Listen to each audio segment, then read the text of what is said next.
Mr. Angus Kennedy. A round of applause for Mr. Angus Kennedy. It's an honour for me to be here. And of course, for those of you that know me, I'm the editor of Kennedy's Confection magazine, which actually, funny enough, was started in 1890. So very similar sort of time to the same period of when Etione was in the production of cocoa. Now, I was amazed to hear that Nigeria was number 2 in cocoa production in the world. And now, of course, we have Ghana and the Ivory Coast being 60% of all cocoa is produced there. So, and in this period of time, the deterioration because of the oil industry was quite an amazing story. So being a journalist and an editor of a magazine, I was captivated by his story. I've also written 8 books, of which, by the way, I'm not here to sell my book, but just in case. I have written a book here which is about chocolate, it's about my life. I describe myself as a dream facilitator. I'm a self-made success, I guess. I've failed my exams, I've failed everything I've ever done, so I'm standing here through failure.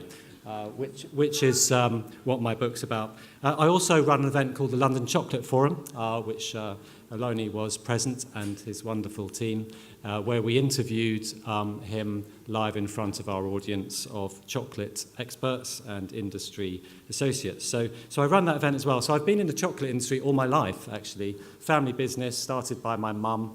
She was an alcoholic. My dad died when I was 10. So you name it, I've been through it. And I'm building this up to something that I'm going to be doing. And unfortunately, it's not a trip to the St. Lucia either, even though I do love the Caribbean. It is actually one of my favourite places.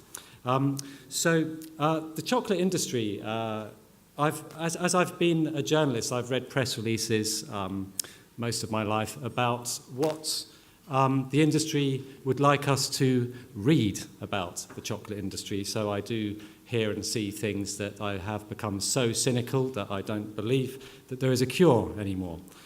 So we are in an industry of 111 billion US dollars. The first chocolate bar was moulded by Fry's in 1843. So it's not bad going considering how much chocolate we eat. We eat 7.5 million tons of chocolate a year, which is actually the equivalent to, and I thought this would be a rather sort of fitting simile, 111 Royal Navy warships in weight of chocolate, which is unbelievable. So this industry is unbelievable. We eat a lot of chocolate. In fact, we eat so much that Mondelez did a survey that said that we all, between us, eat 19 bars per person per year of everybody on the planet. Now, that's an awful lot of chocolate. So I have been, as I said, in this industry all my life, and I've kind of got to the point where, I don't know, perhaps it's conscience, perhaps, I'm a representative of the industry. I was in television in the United States for the book. I was in front of 200 million people, and it was like, wow, I'm just a Maidstone dad with 5 kids, what's going on here? So I do believe that you can create and you can do things, and you can lock into energy. And so I got to the point where I'm in an industry, I represent it. There's a lot of my readers here in the audience. We're all trying to do a good thing for the industry, and I think it's a mistake to say that the people in the chocolate industry are not trying to help farmers across the world. There are 6 million cocoa farmers across the world, and it's estimated there's 1 or 2 million children working in the industry as well. So the chocolate industry, the cocoa industry, if you look at its yield per hectare, has not increased its hectare yield, and if you look at wheat, it's tenfold. So I represent an industry, and I feel that something has to be done. So I thought, well, I visit chocolate producers every week. I've visited chocolate factories all over the world. That's my job, to eat chocolate. I guess that's why I'm so big, right? But and all the people I meet, they all want to do something. Big corporations, everybody's trying. And I thought, well, what have I done to help cocoa farmers around the world? Nothing. I've just published the lies for 30 years. So I thought, okay, well, what can I do? And so I made a video.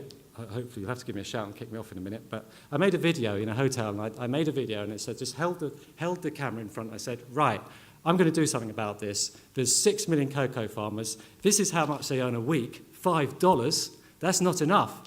It's just not enough.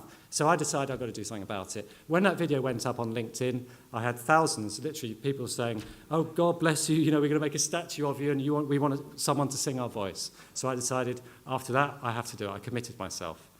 And then things just fell into place, and the Ohlone contacted me and said, why don't you come to my farm?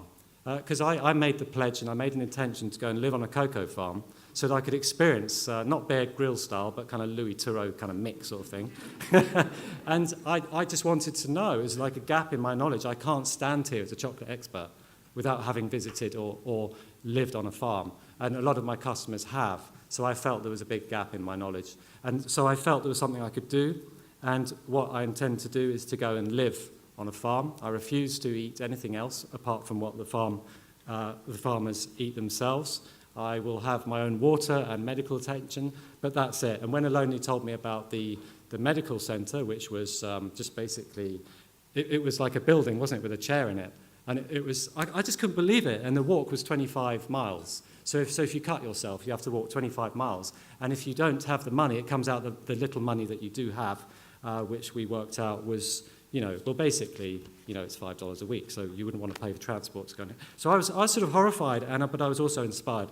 So cutting this short, because it is a long evening, we met up with Younger Television. Lindsay Oliver is here. And she's just over there. So we decided together, just in this sort of Art Deco club in London, it's all happened so fast, we're going to make a film. We're going to make a film. I'm going to live on this farm. And thank you. And Ohlone and I have been discussing this, and the more we talk about it, the more we feel that it's the right thing to do. I feel in my heart it's the right thing to do.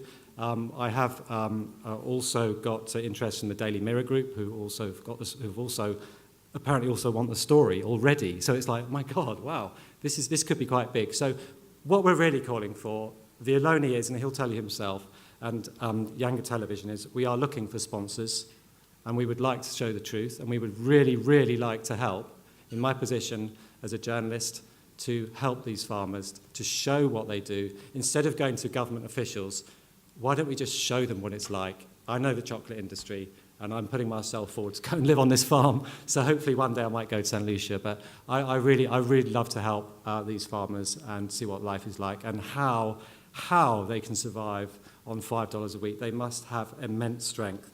So I believe the farmers are the unsung heroes of the cocoa industry, $111 billion, and something's got to be done.